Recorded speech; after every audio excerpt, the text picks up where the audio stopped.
Good evening. May I have your attention? Good evening. May I have your attention? I'm calling this meeting to order. This is the Laredo Independent School District Board of Trustees. This is a board workshop. Thank you. Today is Thursday, July 23rd. It is now 5:38. Roll call, Mr. Garza. Yes, sir.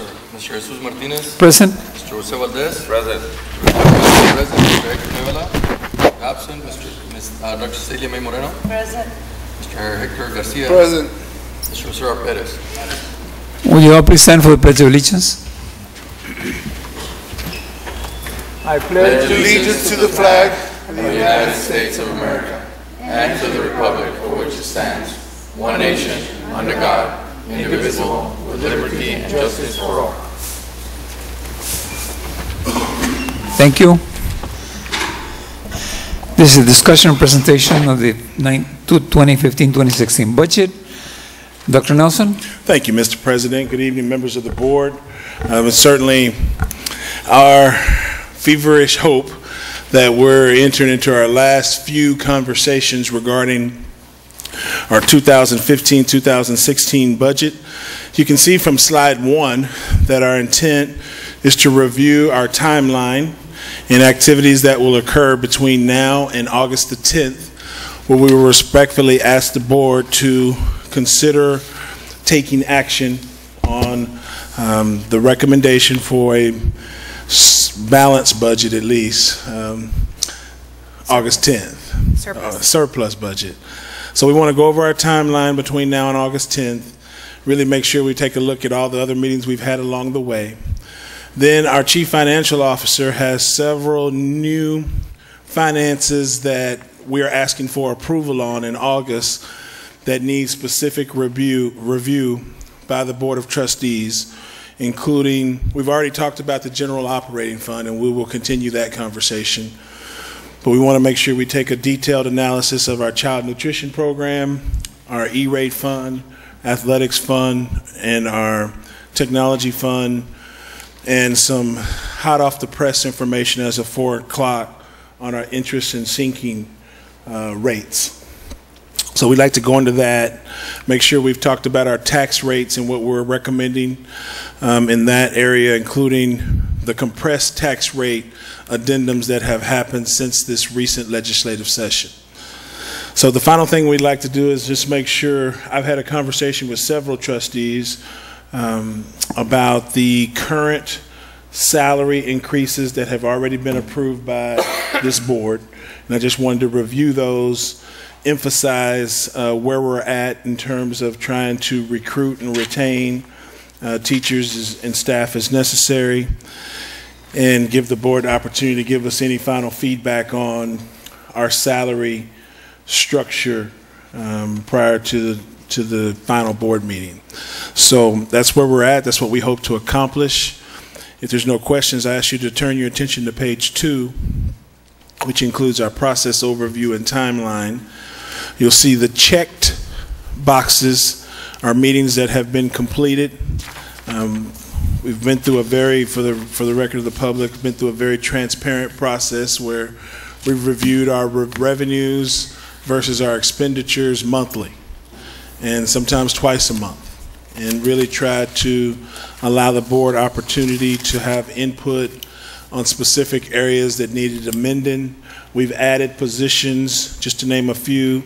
We have a substance abuse coordinator position that we will implement this year that was recommended by members of the board to focus on particularly substance abuse prevention efforts at our elementary up through 11 and 12-year-old efforts.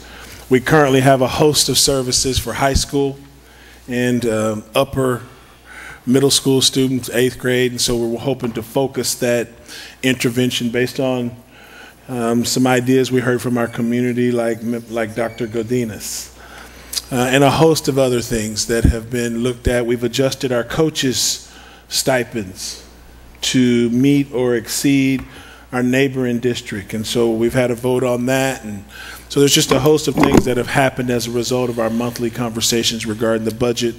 That brings us to our meeting today, where we will complete our agenda, and move toward a publication of a notice of a public meeting, which we plan to post in the Laredo Morning Times on July 31st, which meets state law of how that has to be posted. It'll have our tax rate, proposed tax rate in it, and our salary, our entire budget numbers for the year. Mr. Valdez? Yes, Reaction. in the salary increases, did you also take into consideration the substitutes? They haven't, okay. That's Yes, sir. We'll have an update No, on that that's as well. I think we talked about it. give it So July 31st, we will post for a meeting that would be scheduled for August 10th, which is about 12 days earlier than we normally would approve the budget. We hope that that was really being responsive to some concerns brought about by some members of our board. So we'll take care of that on August 10th, hopefully, and the budget would be effective September 1. And we're scheduling October to start our 2016-2017 process. So if there's no questions on our process overview and timeline, I'd like to turn it over to Ms. Ayala to give us an update on the financial categories that we will ask the board to approve at our August 10th meeting. Ms. Ayala? Thank you, Dr. Nelson. Good evening, Mr. Martinez, board members, colleagues, and members of the public. This is the information that has been presented to you throughout the year. And we estimated our cost drivers are three that we generally pay close attention when we develop our budget, which we call our assumptions. And we considered our ADA at $22,400. We did lower it from last year's $22,500 because we didn't meet it, and our actual ADA was a little bit lower than $22,400. So our target for next year will be that ADA. Also, we consider. Why would our target be above what we actually had last year? I'm sorry? Why would our target be above what we actually had last year? We're not going to have an increase. Right. I believe for many years we carried that assumption and it worked.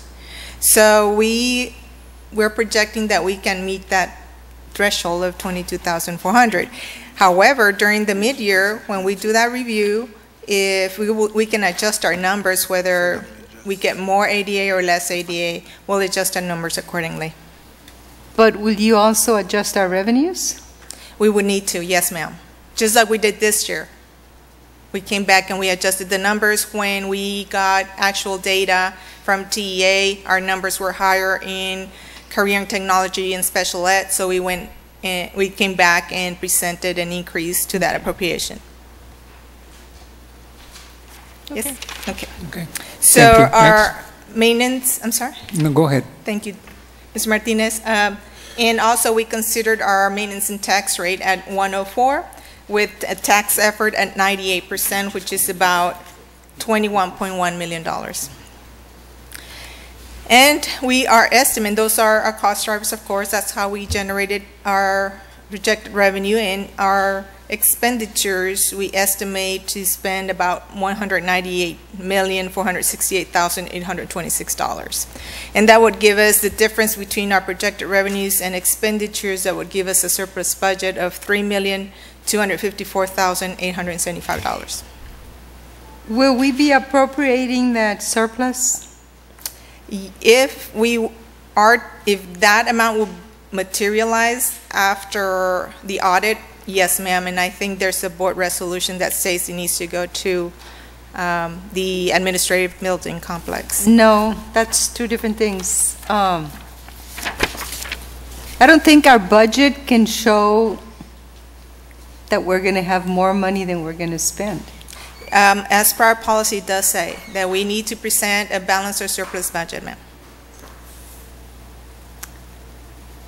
If you're not spending it, you're not supposed to tax the people. So that's why I'm telling you. Because, right, that is right. And So I think it only makes sense that if we can see there's excess, that ought to be appropriated to our capital projects, because we do have, you know, numerous Capital improvement projects that plan. we know are going to need these funds anyway. yes, and we can That's what- do that, yes. And we had Recommended. Go ahead. Okay. We had recommended that we utilize the 3.2 for one-time expenditures. Right, exactly. But Yes. we need to appropriate it so that it doesn't otherwise show that we're just excess, right? Sure. We could also appropriate it to the administration building account. Yes, Okay. and, or to any of these projects that we see that they're coming Coming in down. just a little bit more, or maybe the project includes everything except certain technology that they're going to need, or certain cameras or something, then we go ahead and appropriate it. Yes, ma'am, we understand. We agree. Taxes. Mr. Valdez? No. Okay. All right. Anything else, Ms. Dr. that's all. Moreno? That's it? Okay, good. Sounds like a need to do. Yes, sir. Okay, go ahead, Ms. Ayala. Okay. And here on this particular slide, we do have the same general operating fund, but we have it by function, and this is the way the board is required to adopt the general operating fund. Again, it's the same numbers, but we have it by functional categories. And if you look at the instruction, we have it at $116.4 million. And that's about 60% of the total appropriations. Isn't that a pretty big increase on plant maintenance and operations? About $3 million. Why would it be so much? I do not have that answer for you, but I can provide you with a board update with the information of. I think part of the costing. reason was that No, I know I'm what it sorry. is. It's a capital improvement plan. Okay, it's Yeah. capital improvement, Yes. or capital outlay, okay. Shouldn't that be reported separately? That's right. Capital out, yes, ma'am. Under fiction, depending if some of it qualifies under function 51, the machinery and equipment and all that. But I can. But We get it. because they're one-time expenditures, they really need to be reported separately. They're not salaries, they're not Right, Yes, and we're ma'am. not saying that they're salaries. consumables and stuff like that, and that's We'll what- clarify that. those are the things can we give want to you- track, that we're not increasing on. Certainly. Got it. We can give you that variance report. And some of the, that we saw also, and it wasn't misleading or anything, it was just, I think some of the equipment and some of the purchases were not even for operations. But it's a function 51. Well, but, okay, so Yes. that was where we saw Right. that they interacted together. So Right. when we also It's- focus on administration, why would it have gone up so much? In admin, function 41. General administration. Yes, from 5.9 to 7.3? That's $1 million, about $1 million higher. Off my mind, I just can't. But I can. I'm wondering, did the counselors get moved to administration? No, Dr. Nelson, that's function 41. That will be all of us. I would need to run a variance report and tell you exactly where the differences are at. And it could be throughout all functions. I can really tell you what it is. I did not bring it today. But Monday, I can have it ready for you. Okay. Well, and really, if I may, Mr. President, Yes. as we look at this general operating fund, there's actually several categories that show a significant enough increase that you and I should be able to articulate an overview of why those increases are there. I'm looking at instructional resources and media services, gain 40%, increase 40%, from $398 to $799. You see that? 398. 398,000. Instructional resources. See, yes. I see from Instructional staff development, from 398 Yeah, to staff 799. development, excuse me. Practically doubled. So I guess what I'm saying to the board is that we will, on anywhere where there shows a significant increase, we'll be able to articulate early next week on where those increases come from. Okay. And also on the decreases, like on transportation, there's a $600,000 or $700,000 dip is significant. in transportation, it may be due to capital items. I see. Well, we'll get all of this. Only because it's an area, it's a topic that we. Well, the reason why it's started. important for us to get it to the board is because we're asking for approval on these line items on August 10th. Is that correct? Yes, sir. So general operating fund's one of them. Yes. So as we go through all of these next few items, if there's any concerns from the board, we want to make sure we clarify those prior to August 10th. Yes, sir. Anything else on general operating fund, Ms. Ayala? No, Dr. Nelson. Members of the board, you have any other comments or questions on the general operating fund? If not, Ms. Ayala, take us through our child nutrition program. Yes, Ms. Ayala. Doctor. Thank you. Dr. Nelson, our total revenues that we project will be at $19 million. And the total appropriations will be the same amount at 19. Therefore, we will be submitting a balanced budget for the child nutrition program, and they will have a remaining fund balance of $2.8 million. Any comments or questions, Mr. President, members of the board? In the child, Mr. Garcia? I don't know if it has anything to do with it, but purchases on child nutrition, is everything going through our purchasing department? Or they have their own purchasing The department? big procurement items, those that we have to follow the Texas Administrative Code, go through our procurement office. Produce, in particular, we're not required to go through those processes. It's the same exception as with fuel. Nonetheless, we can have internal criteria how the district decides to make those awards. I think everything should go through purchasing. They all have requirements. Whether they're different requirements is true, but it doesn't mean that they don't have requirements. Now, So- that process used to be in the purchasing department some time back. Right. Then new administration came in and decided to make a change, and they took that component with them to that particular site. But we're open if the board so wishes. We just need to work on the personnel side. So if I may add, I appreciate that, and that's very accurate. This question has come up, as, in my opinion, as a result of a recent report that has been submitted to the board regarding several opportunities for us to improve child nutrition department regulations. So we need to have a conversation about that report as a team. In the meantime, Ms. Ayala and I are taking the report and going to prepare recommendations to, particularly in this case, procurement changes that need to happen effective September 1. Dr. Nelson, I don't think we have much time. I think we need to make the change very quickly because you're using federal funds out there. Okay. And federal funds are very particular about how you buy things and how you document that you're supposed to check to see that people haven't been debarred. For every purchase you make with federal funds, you have to check for debarment. And yes, and we do. You know, you're giving Absolutely. it to a department that hasn't been trained for that purpose, and I really think you're We'll bring taking a that risk. adjustment along with these other follow-ups. The Yes, right away. vendor information has to go through procurement, though.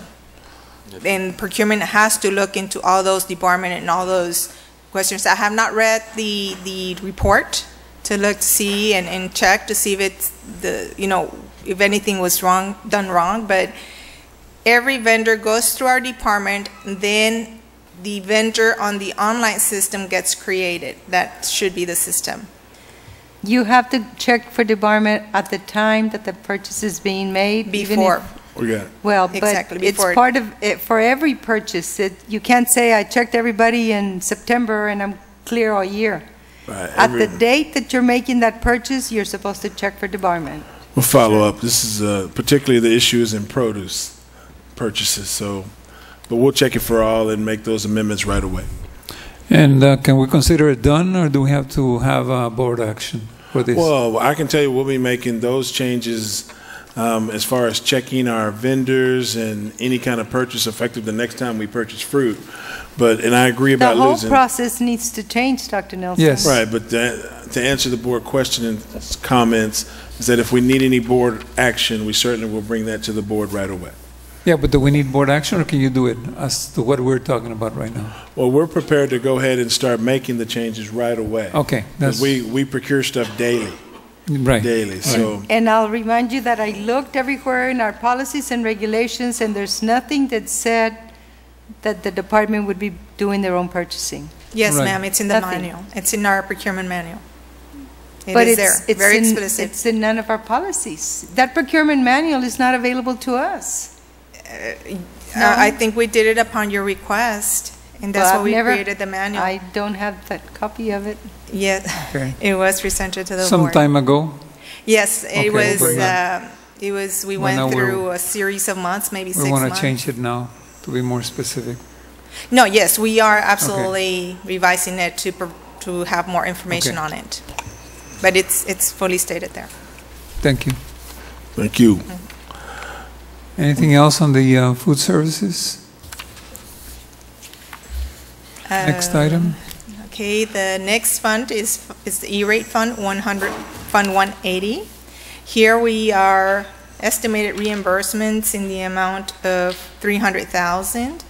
Total expenditures at $4,465,248. And transfers in from the general fund in the amount of $2,464,959. There is, we do have some fund balance. We do plan to utilize it. So by the end of the year, we should have zero fund balance in that fund. Why would the budget on that first slide say that E-rate is going to get 455,000, and this sheet right here says that they're getting 300,000? Which? You see the 300 on this page, right? Mm-hmm. Okay. If you go back to your, 450, I see it. you see the 455? Yes, ma'am. Right. The other portion is funded through construction funds. We use some bond money for it. It's a combination projects. There are E-rate eligible. So the difference is what? 155,000. Right, the difference, what we're transferring out, where's the detail? Do you have the transfer detail on there? So I can,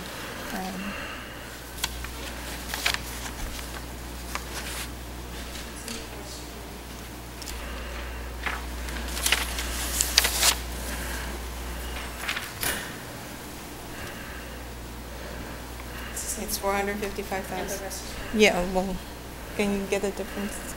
Yes, what we're transferring from general fund will be 455,000, and the difference is coming from the construction funds, which will be, Does that make sense, Ms. Moreno? Is that acceptable? which will be the difference, like $2 million. Makes sense to me.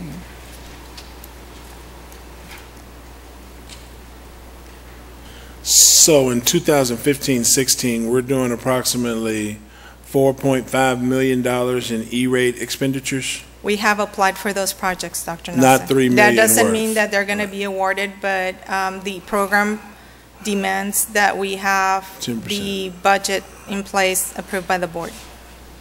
And part of the budget will be coming from local sources, and the other part is coming from our construction? Is that Yes, what you yes, said? ma'am. Okay. Or CIP. Okay. Yes, yes. Okay, next point. Next, we have the So athletics. why fund. wouldn't it reflect all the Excuse me. money that's going into E-rate on this sheet? This didn't say that it's only, Because the reimbursement is only partial. It's not 100%, depending on the project. so were you saying that the 155,000 is really a reimbursement? The 155 or the 300, The 155. which line item?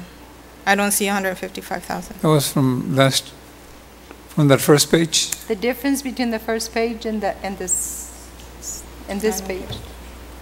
Right, I don't, On the E-rate That's page, the- it says that we're doing $300,000. 455. not Okay, That's on 155. that's on the first page. 400. It does not say 455 on the E-rate page. It says here, Dr. Nelson, 455,000, not 155. Right. On that page that's up there, does that say 300? It says Yes, 300,000. Okay, and the difference is what? 155. Right, all right, so through all those projects, if they get funded, we anticipate we'll get 300,000 reimbursed. In order for us to balance the budget, we would transfer general fund, will support those expenditures in the amount of 455,000. Right, but the question is, how come the $155,000 that's missing The difference. is not on this E-rate page? And you It is in mentioned the that, transfer in. A transfer out from the general fund will be a transfer in, and it's part of the $2.4 million, the $2,464,959. The difference, the $2 million difference is coming from the construction funds, the capital projects. Okay. I get that, it's just not on here. That's basically, Right, because the board, because it's coming out of another, yeah. another capital projects funds that requires no board approval. I get it. Okay, next. Perhaps we can break it down so you can actually see where it's Right, coming that's from. possible. I think it That's could out there. happen. I mean, Okay. we can do that. Next item. Oops, sorry. Oh, the athletic funds. Here again, we are estimated total revenues of 202,000. The total anticipated expenditures, we have at $1.4 million. And the general fund will be supporting the program in the amount of $1,271,330. Any questions?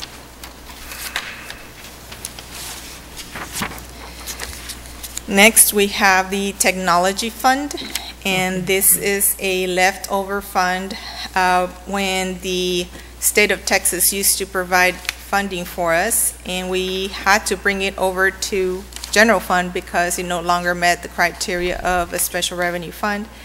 But we do anticipate probably interest earnings of $250. That's why you see that amount very low. And the total expenditures, we anticipate of spending $140,000. And at the end, we still project having a small fund balance in the amount of $97,128. Did I ask this before, but what happens to that 97,928? It Does rolls roll over? forward. Yeah, next year we would eat it. You would what? We would finish it. We Oh, would okay. spend Well, it. I'm sorry. and then the reason I'm saying that is because it seems to me that I think we had a slight balance last year, and Right, we've been carrying that and then it just from- increases. We didn't finish it, but yet we're still having some issues with participation at the Kate level because they say that they don't have. They always get the same response. There's not enough money. in the Korean technology. Yeah, and so I'm not sure if that can be applied to that in terms of competition, in terms of needed equipment and materials. But I think does it go straight to the principal in the campus to decide those things? Yes, sir. Where the mechanics of it is the teacher goes and asks the principal, I need this, and the result is we don't have any money. And so it's kind of disheartening because, you know, I've had like minimum 8 to 10 this year that will come to me and they say, well, there's not any money. We wanted to compete, but there's not any money. And so in one case, one of them paid out of their own pocket for it. But the point is that it's disheartening because I'm not sure what it takes to get these people to say, the money's there. Use it all up. It doesn't look good for us to have that balance there at the end. Well, we're talking about two different programs. Mm-hmm. This Oh, technology, I'm sorry, this is not. this is not Korean technology. Okay, I'm sorry. Forget that. Right. Scrap that. But I understand your point, and yes, it's at the principal's discretion how they want to allocate those funds. As a matter of fact, this year, when we went through the mid-year review, we gave Korean technology additional funding, which they utilize for competition and a lot of travel. Mm-hmm. So I don't understand if people are still saying we didn't have the Well, funding. it wasn't when there well, was. they don't get me wrong. They did travel. There were short some in some other areas. It's sort of like, let's say we had 3 competitions, but we don't have enough money. Don't make it to the regionals or don't make it to state because you're not going to get it. That's Basically. not true. Oh. If they were to go we would help them out I somehow. understand. I right? understand, but it's sort of like there was just. I mean, I just heard it wasn't a wide spectrum. It wasn't anything out of this world. But what I'm saying is that it was very difficult for them to tap into those monies, and that I think was the bottom line, because there's always a question of, and let's be quite honest, you know, at any school at any time, people start looking around. How come they got money and they told me they didn't have any money, you know? And it just becomes an issue of that. So I'm not sure if it's at the discretion of the principal at that time. It is. Okay. It is purely at the discretion of the principal. However, we do have a program manager that I think that manager should have some input in helping out in spending that money, but I don't know how that relationship is. Yeah, because for instance, most of the welding departments were short on materials because they used them all. The auto people were short, and then in competition when they went to Corpus, we only had a representation of 3 or 4 people going to Corpus, whereas you go to when we had it in Laredo, there was, I mean, just the district from Corpus Christi. Corpus Christi area was represented from cosmetology to welding to woodwork to everything. And so it kind of shed light to me, you know, when I saw that, you know, here's Laredo and we're represented by 3 things and we're hosting the competition. Right. And then here comes a school from out of town and they got 27 entries and we only got 3. So it's I need to find out a little bit more about that and how it works. So we won't go to And that. again, the more kids that we get into those programs, the greater amount of money we generate, and that is why, again, we did the mid-year review, those numbers came up, and we provided funding to the schools. There is a cost ratio that we have to meet in that particular program. So we always Perkins is based on that? No, Perkins is the federal side. The general fund is, we also get Korean technology funds, and that's where the more kids that we have in the program, we have more funds to give back to the school. Right, okay. But do we put just the minimum, do we just put the minimum that the state requires? Or do we go, No, we go a little bit more, a little bit higher. Now, do we go above? If we had kids advance to the state or national level, then we would make that amendment as necessary. We hadn't told the kids, you qualify for National Skills USA, but you're not going to get to go. I think the impression was that. The impression was that, I mean, if we had to fight tooth and nail to get this, could you imagine if we make it to skills, you know? Well, it's actually the opposite. I think what they're saying, I'd say it's not so much that once you advance, because I know that you all find money for that. Sure. But just the beginning, you know what, I want to send 40 people to competition, but we only have money to send 20 people to competition. That's where it all starts from. Right, and I can't support that. Do we allow enough money? And I know that you do wonder when it comes to playoffs and all that we have to find money for it. But it's the stage at the very beginning. Do we give them enough money so they can compete? And not send them into what you're talking about. Other schools send 30 people. We have 30 people to participate, but we can only pay for 5. But again, the schools, they have their own formulas. The principals carry their own formulas when they make the distribution of the allocation. So we kind of have to respect that too. Mr. Valdez? Yeah, this is more than the competition. That's just the tip of the iceberg. That means we don't have those services. No. Just because we didn't show them at the competition doesn't mean that we have them somewhere else. We just don't have them.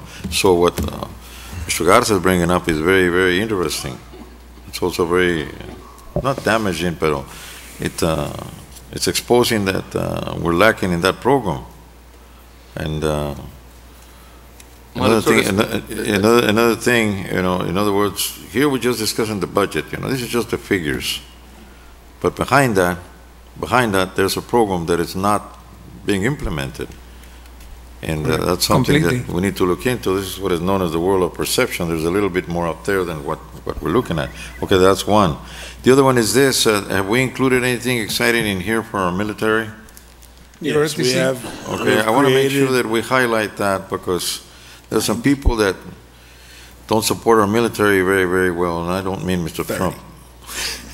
Yes, we have made an adjustment to our ROTC budget with an additional $30,000, right. $10,000 for each school to start, and we're looking at bringing a capital improvement adjustment to create an, I Obstacle. think it's called obstacle course I'd like to. for all three to okay. share. I'd like to see that we have a presentation of some sorts when this program is implemented, so we can let the public know that the Laredo Independent School District is putting its money where its words are. We'll add that to committee meeting and business support as well, Okay. Well, we'll talk about that or however you like to Right. see it. a little bit more than that. Okay. Yes, sir. Ms. Ayala, continue, please. Here we have the interest and sinking fund, Fund 511, and this fund maintains our payments to our bonds, and we estimate total revenues to be at $26.8 million. Of course, our payments to be at the $26.9 million, a difference of $130,000. We also have transfers in the amount of $409,000, and that would give us a net change in fund balance of $279,571. We add that to our beginning fund balance, and we estimate to have an ending fund balance in the amount of $6.3 million, which the majority of that amount is for the repayment of the QZAP that has not matured yet. Could So, you, Yala, the bond that we have right now that we went out to the taxpayers, if we don't use it by a certain point, a certain time, which I think is 2016 or the beginning of 2017, what's the ripple effect? We lose it.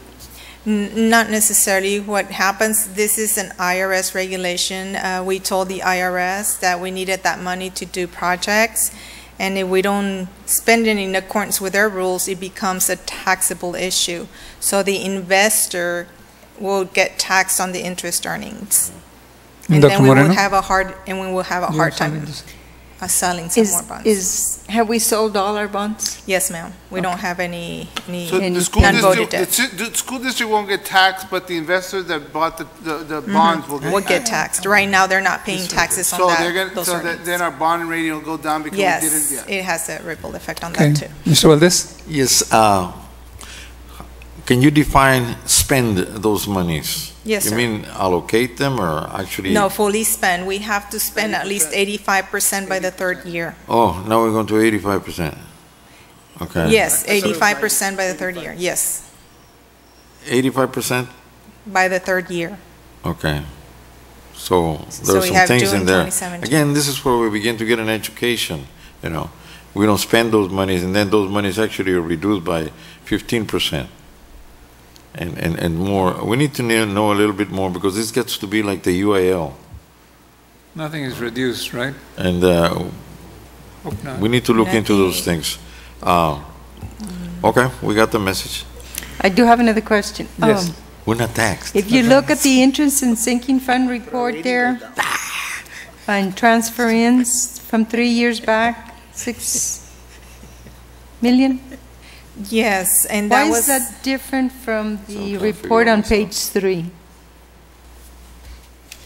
Where it only shows the 1.7 million.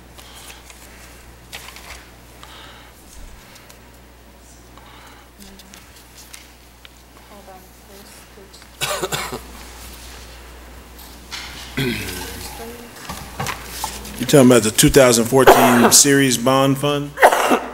right, we Yes. also had transferred in from the PFC. This is general fund. What was that? Transfers in from the PFC. And what we're looking But- here, it's But wouldn't you have reported them in both? I mean, I guess that's just my question. Why aren't they both the same?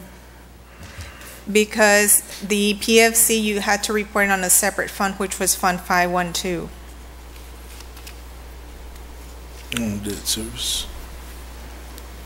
And here we're only showing 511. Okay. Okay. Continue, please. Yes, thank you. Here we are on item 3, the tax rates. We got the values, the latest values, today, this morning, and we anticipate that we would need 0.35550 to maintain our debt service payments.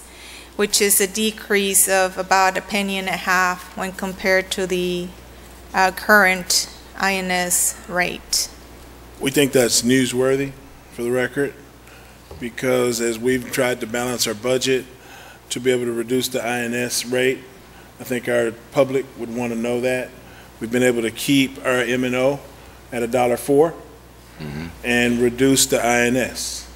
So please correct me if I'm wrong, Ms. Ayala, but we just want to emphasize that because I think our public would want to know that we're not raising taxes. And we told them that the rate was going to decrease the second year. I think it's a double message that even though our, well, no, that we are seeing that reduction. Yes. Okay. You know what Yes. Well, I know what, that even though our payment is, our expenditure is increasing, we are reducing the tax. Right. Because total expenditure is going up from 26.2 to 26.9. And we're still able to reduce our tax. Correct. And that has to do with our property values went up Okay. about 1%. But I think the message is that Yes. even though our debt payment is a little more, we are reducing our Reducing. tax. Taxes. And that's because of the state aid contribution also, Right. Dr. Mora.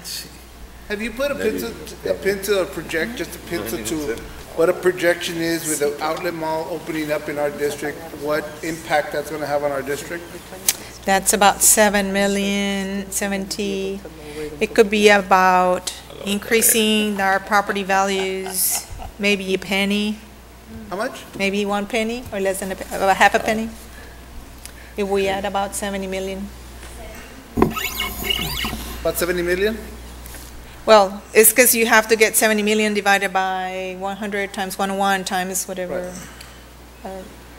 So I'm thinking since right now our values went up by 14 million, it created a savings of $0.015. It could be close to a penny, maybe a little bit less than a penny. But not only that, we get an increase, other values also increase at the same Not only property time. taxes, but sales tax and everything else that goes. Yeah, sales tax does not come into place, just property values. But don't we get some kind of Not for sales at tax. all? Well, the sales tax, that's where it goes into general revenues and we get it from the part of the state aid. Yes, sir. Mr. Valdez? Yes, since our taxes are going down by 0.01530, again projected or proposed, how is that going to impact the amount of money that we receive from the state, since we receive a certain amount per every dollar that we collect? Well, That is the tax rate of the 0.35550. We're considering state aid to lower our tax rate. Is that answering your question? No, let me say, it's not going to change because we're not decreasing the M&O, we're only decreasing the INS. The total tax rate. well, I knew that. I just wanted to know how much. Thank you. Next item. Next point. Now, our proposed general fund budget contains the switching of the pennies from the Tier 2 to Tier 1. Here is an analysis, and I think we had discussed it before, but basically our compressed rate was at 0.9219, and if we do the transfer of those pennies, which is about 6 pennies, our compressed tax rate will be at 98%. By increasing the compressed rate in Tier 1, that's providing us $4.3 million more. All that we are required to do is for Dr. Nelson, the superintendent, and the board presidents to sign a letter, which I would draft that for you. We have already a sample letter, and send it over to the commissioner so they can make that swap, that switch. Okay, we'll do that. Okay. Dr. Nelson? Thank you, Ms. Ayala. I appreciate your attention to that, and we will follow up on all the concerns brought by our trustees in those various categories, including the general operating fund, the child nutrition program. I don't believe there was any for athletics to follow up on, and on our tax rate. The final thing that we wanted to discuss in our budget is our proposed. Real quick on the athletic, are we putting money in there to keep the facility open to the people that are going to walk and all that? Where are we taking that money from? That's a good question. It is a good question, Mr. Garcia. May I respond to that, Mr. President? Yes, please. Yeah. You know, I'm going to go look at that in detail. One of the things I want to do is provide a usage report to the board. I know we're committed to it and expanding it, and we certainly support that. And we'll calculate how much that would cost and make it'll be included as part of the budget conversation on August 10th. So we'll identify exactly where it's coming from. Also, Dr. Nelson, if you can contact the city for some help with their Some security. relief. Okay. Well, we'll definitely include that as part of our negotiations. Yes. You know, we've pretty much been committed to do it ourselves, but perhaps as part of the budget. See, one option I'm thinking, and I would definitely will respond to this before we bring the budget forward, but part of me said, well, we just keep rolling with it, Right. and then we bring an amendment as we need to cover it, because it's really a small expenditure that, you know, I know we want to expand it to Monday through Friday, or at least Monday through Thursday, but one of the concerns we have in the fall that makes it such a small budget is that Shirley Field starts getting used pretty much every Thursday, Friday, and Saturday. So, you know, we'll have to make some adjusting as far as, it was open now. Every Thursday, it's open in the evening. So it's small enough expenditure for us that I can promise the board that we will have that program, we will expand the hours, and we will fund it. And that's going to happen. As far as what expenditure it comes from, we may not budget for it ahead of time, but we will commit to having that program. But we can put a pad to a pencil to it, and really we should be able to determine exactly which days it's not available, which days it's going to be open, how much that costs, and then make some decisions with finance on how to budget for it. I appreciate you bringing it. Because when I had heard about it, we're not budgeted for Wish this, you this is right. much money and all this. Yeah, we just Now you're telling started. me it's not a big expenditure, so. Well, right. Not yet. Our- Wait our till the commitment hour time. change comes around, then you're going to put the lights on, Yeah. and that's going to be a little bit more, it's a little Same thing tricky. as the heater in the swimming pool. Yeah. That's Well, true. I think it'll all balance out, and we'll definitely note that we need to bring clarification. We have no plans to recommend ending that program. We just want to expand it as well. That's a good answer. Okay, salary.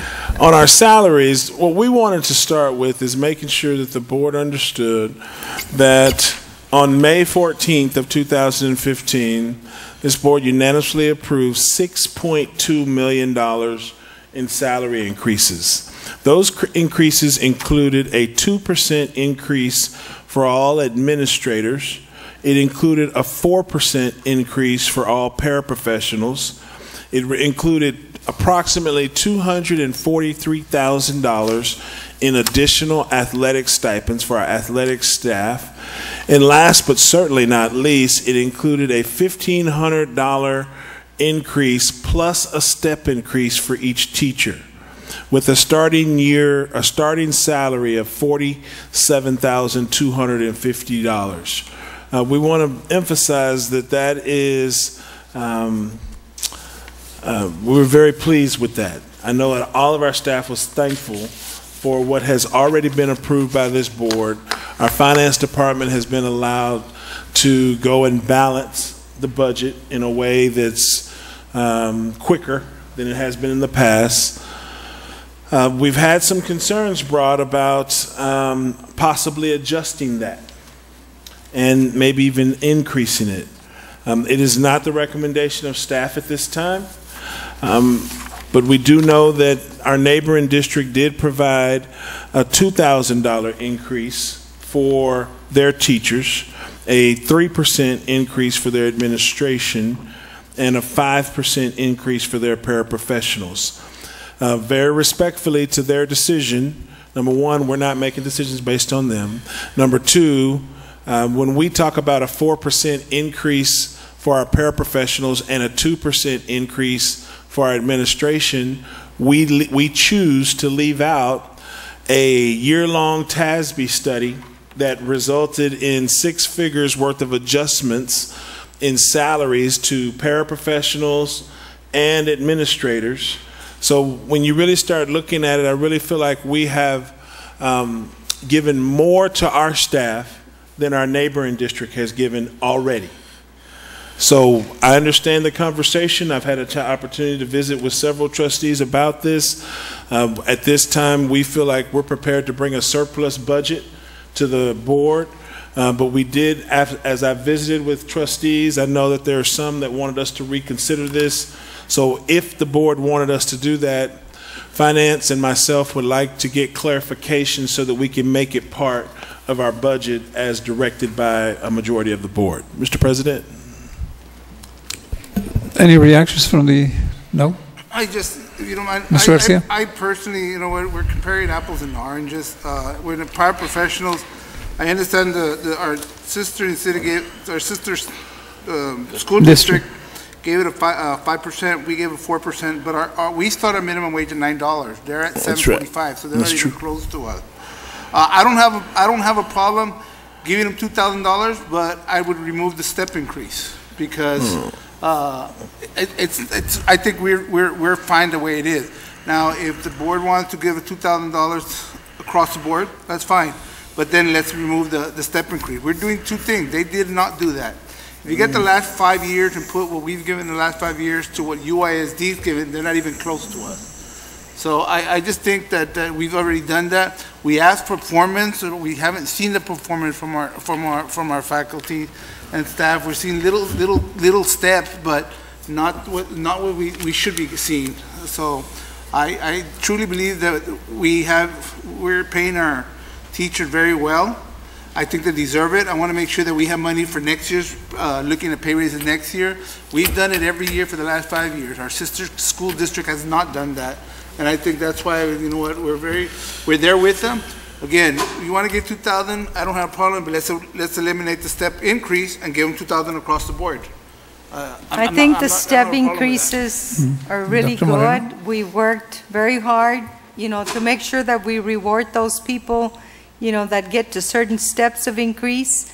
And I really believe we need to keep our step increases, and what we gave was more than, on the average, more than what they gave. So that's nothing for us to walk away from.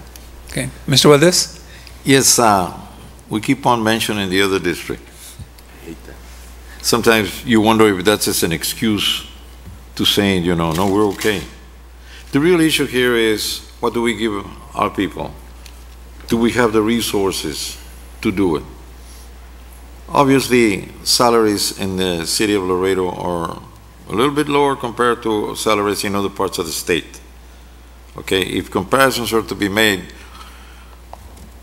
like a friend of mine used to say, his wife was always saying that so-and-so is poorer than we are. He says, siempre me comparas con los más fregados. Mr. Garza? Yeah. No, I'm not through. Oh. Okay, I'm not through. Oh, I thought that was the final joke. Okay, now, if you look at these raises here, again, first of all, I believe that teachers overall are still underpaid for what they do. Again, the question is, do we have the resources? All right. Our paraprofessionals, okay, and very specific, 5% is fine with me, okay, my opinion. The concern that I have is on the substitutes. We have a lot of substitutes that somehow appear to be second-class citizens within the LASD school district. And when you look at the salaries, the increases that are being proposed, 3%. If you look at the total increases that are proposed at the rate of 3%, that includes also those that are degreed and, again, all the substitutes. It comes to almost $70,000. I get more monies in my discretionary monies, you know, than those increases are going to cost. Now, we got to look beyond just the salaries that the raises that we're awarding. These monies go into the local economy. So it's not like we're just, this is sort of like the federal programs that we have. You know, there's always that perception that somebody's getting something for free. In reality, people get services, but monies go to our industry, our health industry, insurance industry, and so on. The renters, when somebody gets money to pay for rent, the renter is the one that gets the money, not the person doing the renting. So again, we need to understand what is happening here. The question is, do we have the monies? And then, of course, we're not going to give the whole kitty away, but I believe that 5% should be adequate in the substitute category. Very especially for those that are non-degree that have been with us for years and years. They're part of the school system, but not treated as part of the school system. They're always complaining. Of course, those things never make our news reports or our weekly reports, but they're there. And this school district can do better.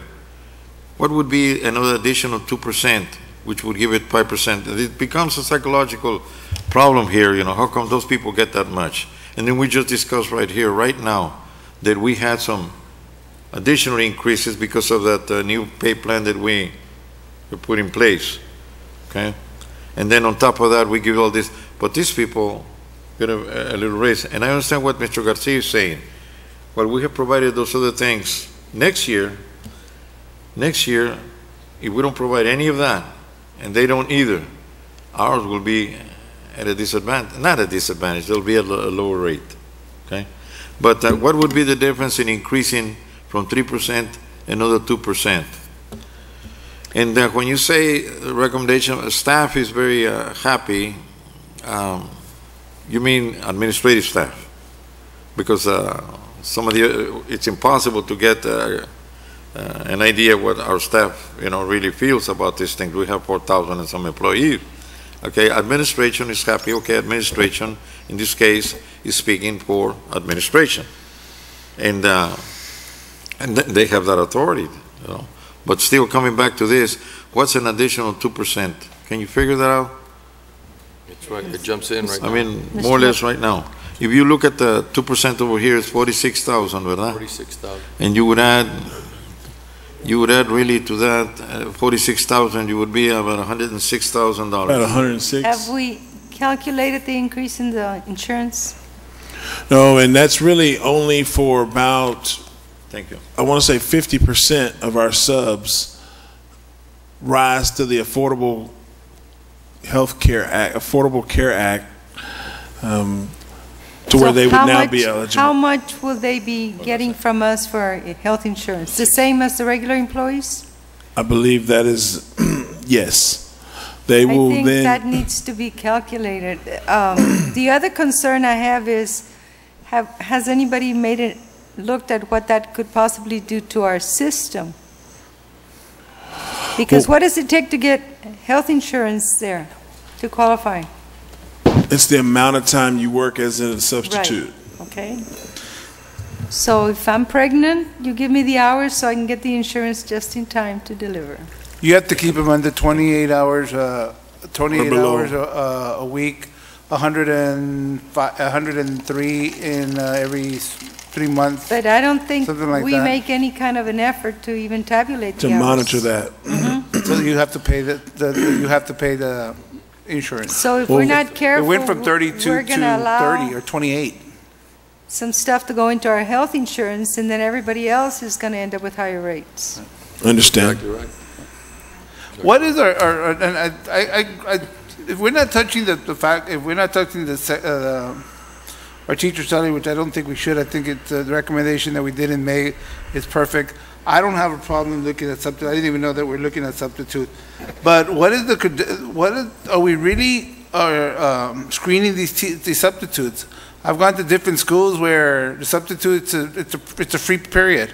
Everybody's sitting in class and nobody's monitoring what's going on in the classroom. And that's a majority. That we have some very good substitutes, but then we have some babysitters, and that's not good for our students. That we just got to do a better job in supervising what our substitutes do. But I don't have a problem bringing our substitutes where they need to be at. And therein lies the problem with me.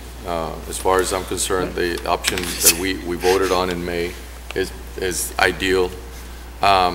You know, I am of the thinking, whether or not anybody's thinking it, I will say it, that I'm not, you know, I wish this was performance-based, because this is not going anywhere. We're providing an unsustainable model right now. We're providing a system that at one point, I mean, who has, to some people it might not seem like a lot, but who has the incentive to do more if we're going to continue to do raises? Right.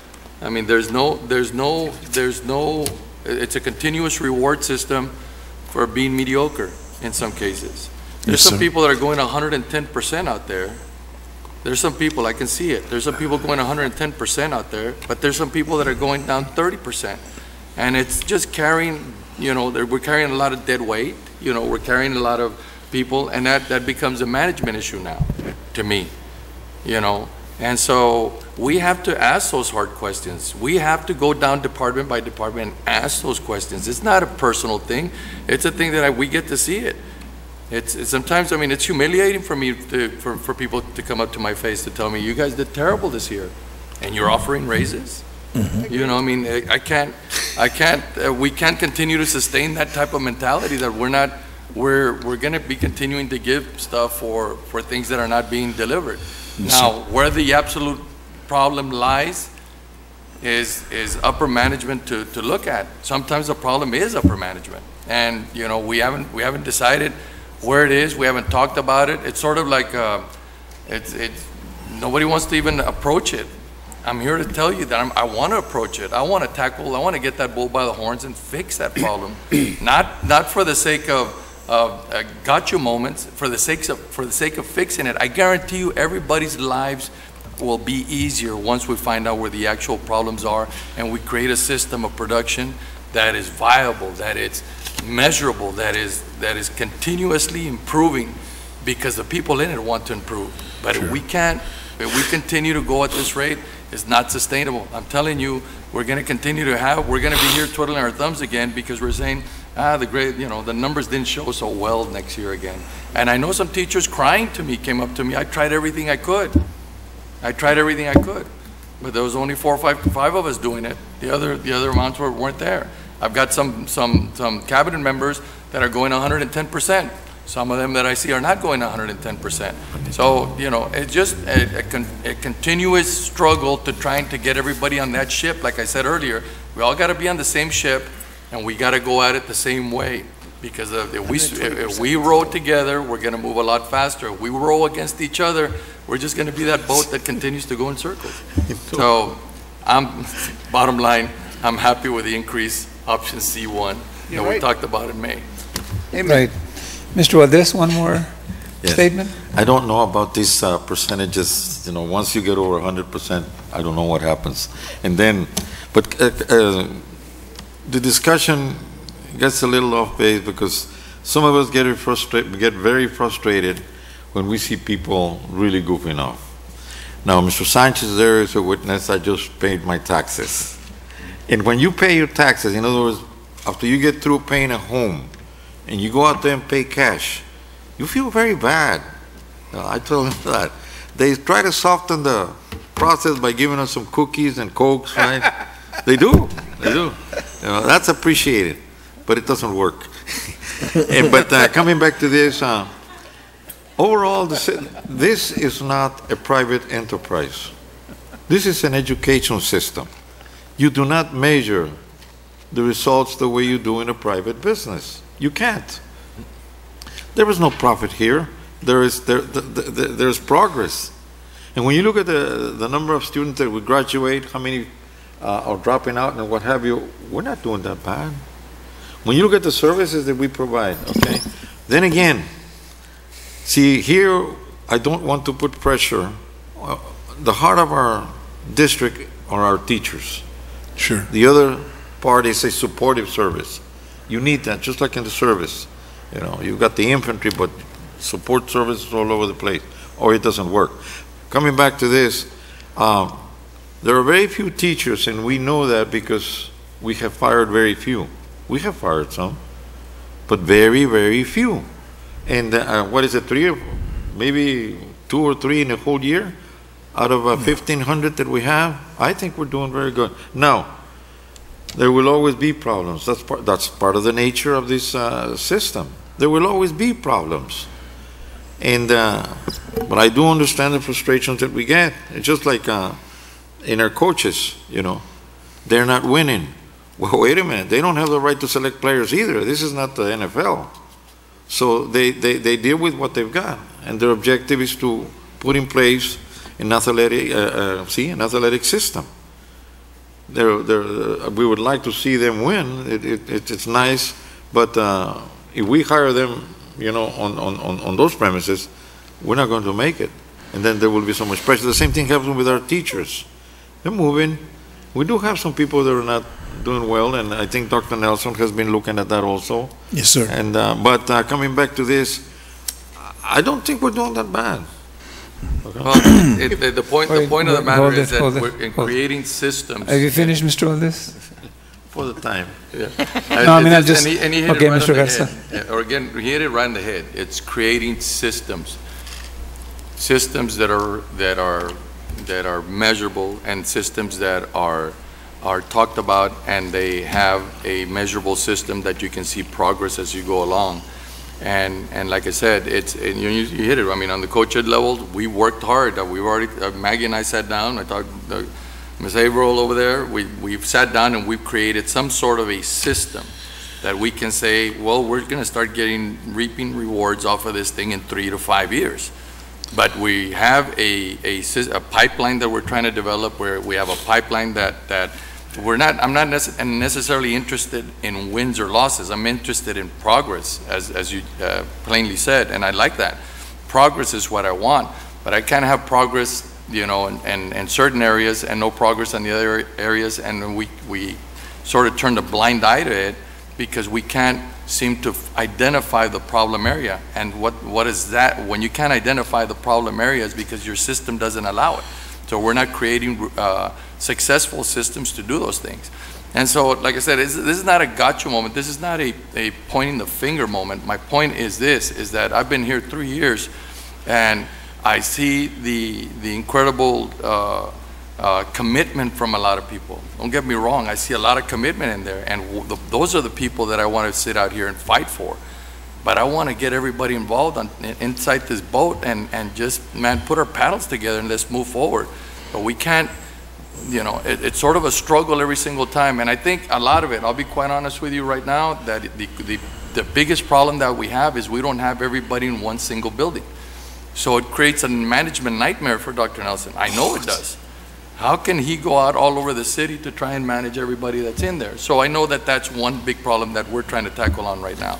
And excuse me if I went on a little rant here, but that's one of the reasons that every time that we bring up these salary increases, it's not that I don't want anybody to have it. You know, I'd go with the option the other way around, but when you have a reward system like this where, you know, we're just not showing the numbers for it, it's very difficult. And I'll beg to differ a little bit with Mr. Valdez, and in the sense that it is like a business. It is like a business that we might not be generating any profits, but we're sure feeling the losses. And we're sure seeing the losses at that level. Our graduation rates might have increased, but when I talk to some college professors and our kids can't finish or can't do a paragraph the right way, can't write, you know, read or write the way at the level they're supposed to be, that kind of bothers me because we're looking at quantity and not quality. And so that's where I'm at. Yes, sir. Yeah. Mr. Garcia? We have a system that they're ready to go in and start grading us from A to F, A, B, C, D, E, F. So yes, we have to answer to other people besides when they come and threaten to take your school district away or to take a school away and rename it. Yes, we have to. If it was easier to fire a teacher, we would have 20, 15 a year, but it's not. You have to have so much documentation. Are all our teachers performing? No. Do those teachers need to be brought in? If the state allowed it to make it easier for teachers that are not performing, we would lose 15 to 20 teachers a year. I hate to say that. But we can't do that. The law doesn't allow us. We have to do so many things, but we lost 3 teachers. We're doing good because those teachers really, whatever the situation is. But if the superintendent had the power to say, you know what, you're not performing 3 years in a row, you're out, we lose 15 to 20 teachers easily, because that's the many teachers we have out there. And we can reward teachers. The coaches are put on it. The coaches are successful, answer me right, across the state. You don't perform in 3 years, you're out. Another coach comes in, and that's part of it. You get reassigned. It's called reassignment. You're reassigned. In the other school district, they reassign them to the book room. They reassign them everywhere else, but they're not teachers anymore. And I keep saying that if we know that we have bad teachers and we're allowing our kids to be taught by these teachers, shame on us. It's criminal. That's just the bottom of it. Going along with Mr. Garcia, if the teachers are not performing, then what is the principal doing? It's the principal's responsibility in that school. Now, if that principal does not have a certain percentage of teachers doing their job, then that principal needs to be moved. And we need to do that, to motivate them to do better, to supervise the teachers, to train them, to give them the appropriate backing so that they do a good job. Sometimes it is because the students are not behaving well in the classes, they're interrupting too much. That's the principal's responsibility. You have to back your teachers, and you have to train them and be sure that they're doing their job so that they show at the end of the year that the numbers are proper. And in regards to the coaches, if the coaches do not do their job, don't blame that you don't have the good students. Don't blame that the students that you have are not the best, not the size or whatever. You have to have a coach that will motivate. And you see all these small schools all over the place that are doing good jobs. In regards to the substitutes, we do not have a program to train them well. If we're going to bring them in, then we're going to need to have a head for the substitutes. We're going to have to train the teachers to turn in their lesson plans, which they do not. And the substitute comes in without a lesson plan, they will not be able to do something in the classroom. So these are the things. If we want to bring the substitutes into the system and provide them a full-time job, then you're going to have to provide training for them. Then you're going to have to provide a leadership, somebody being in charge, either student services or a person in charge completely on the training and the supervision of this personnel. But right now, they are not even part of the district. Shouldn't training be through HR for the substitute? Very, very limited. Anyway, those are a couple of, everybody was giving opinions, so I thought I'd give mine too. It's not fair. Dr. Nelson? Well, I just want to emphasize that we agree. When I spoke earlier, I think I could be wrong. I haven't polled all 4,000 employees, but I just want to emphasize that I think all of our employees wholeheartedly appreciate any type of upward adjustment that this board approves when you do that. So the fact that each employee has received something for this next year, I know I speak for everyone that we're thankful for that. That is necessary for the board to consider each year, and some years you may not do that. So that's, I haven't talked to everybody, but I know there's not a person in here that's wanting to decline what's already been approved. The points about sense of urgency, about accountability, I'm very happy to announce that we are changing our appraisal system. And that will trigger, in my opinion, unprecedented non-renewals. And we want to do that in a way that clearly shows that we have trained every employee correctly. Principals. That it's a new system for principals and teachers. Yes, that's what be sure that you include the principal's responsibilities there also. Absolutely. Dr. Nelson. Absolutely. Yes. And so I just want to be clear and that assistants. and assistant principals, right? Yeah. And we just want to we share your commitment to more accountability. I hear on the substitutes, please correct me if I'm wrong, but I think I hear a majority of our board this evening endorsing Trustee Valdez's idea to look at 4% or 5% on adjusting to substitutes for next year. I didn't say anything. Oh, okay, you did not. I That's true. personally think that if we're going to make sure that we're getting a good Sorry, substitute, I don't have a problem with a 5%. substitute percent yet, because we haven't looked at our substitutes. I don't even know what the substitutes around the area make. I really don't. But if we can make sure they're a lot higher, then we need ours are higher. We're already higher. Oh, we're higher, but we can go. Well, I still support if we can get good substitutes. I have no problem with that. Well, I mean, unless we develop, again, a system that they're just not going in there to babysit and Well, and sit Dr. there. Moreno's point about, I'm sorry, Mr. Garza. That's fine, go ahead. I'm sorry, I said I wasn't going to do that Yeah. anymore.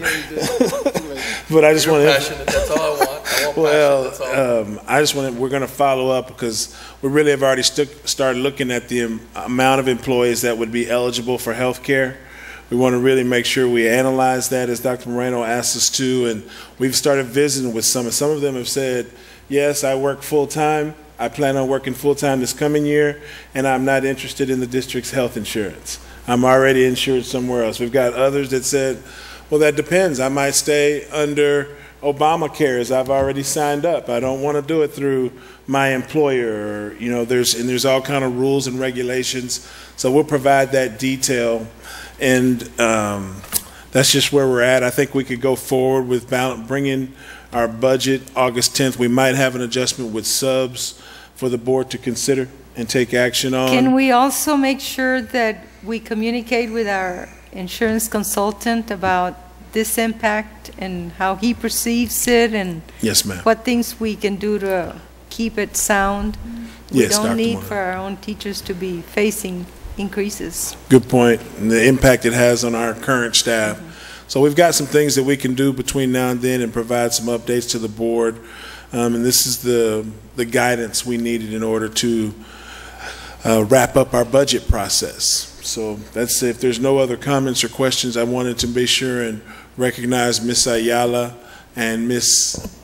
Pettis, Ms. Edith Pettis, and along with the whole finance team and all of our staff who have worked to bring this budget in a way that clearly shows transparency and attention to detail. So if there's no other comments or questions, that concludes our presentation. Okay. Any other comments from the... And everybody's in here, thank you for being here. I know that Mr. Sanchez in the tax office always doing an excellent job, being at 90% of the time, 97%, bringing in. That's the way We should have more of our staff, administrative staff at these meetings, so You should be all here, in my opinion. Right. we should have more staff at these meetings. We'll make sure we do that. You're But some are on right. vacation. And some of them are working on getting the buildings ready. I know Mr. Velasquez and his team are working feverishly.